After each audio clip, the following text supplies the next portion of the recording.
Je sais pas vous, mais quand il fait chaud comme ça, j'ai besoin de manger des choses rafraîchissantes et rapides à faire. J'avais un melon qui traînait dans le frigo et je me suis dit tiens, on va essayer de faire des pâtes avec, peut-être que ça va donner quelque chose. Et ouais, franchement, ça marche plutôt pas mal. La technique, c'est super simple, t'as juste à empiler des tranches de melon et de venir tailler comme des tagliatelles. Ça te fait un peu de texture dans l'assiette, ça marche super bien à rouler à la fourchette, franchement, c'est un combo gagnant. Pour la burrata, j'ai décidé de prendre une burrata de bouffala que j'ai remis à température en amont.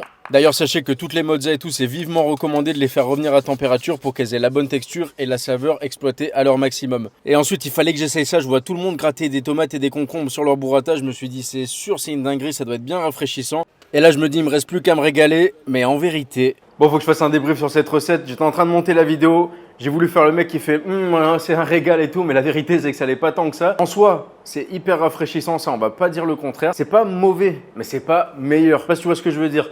Là, dans l'idée à refaire, je mettrais juste des tomates fraîches parce que le fait de congeler les tomates, elles perdent grave de saveur. C'est trop dommage, surtout que c'est des belles tomates bien juteuses. Tu te mets des quartiers de tomates frais, déjà c'est bon.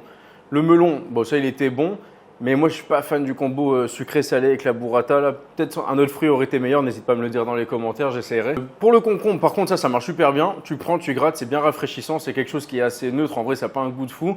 Donc ça dévalorise pas trop le produit et ça te ramène un bon kick de fraîcheur. Je me suis dit bon, faut que je sois honnête en vrai, que je fasse un vrai débrief sur cette entrée qui est faite par beaucoup de monde. Je me suis dit si tout le monde l'a fait, c'est forcément que c'est bon. Bon, bah voilà.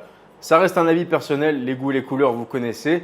N'hésite pas à me dire dans les commentaires ce que peut-être j'aurais pu faire pour que ce soit meilleur. Je suis prêt à tester, je suis prêt à donner une deuxième chance à cette entrée. Mais bon, selon moi, vaut mieux rester simple avec des produits à température ambiante. Juste le concombre frais à la limite, ça suffit largement. On se voit sur une prochaine vidéo.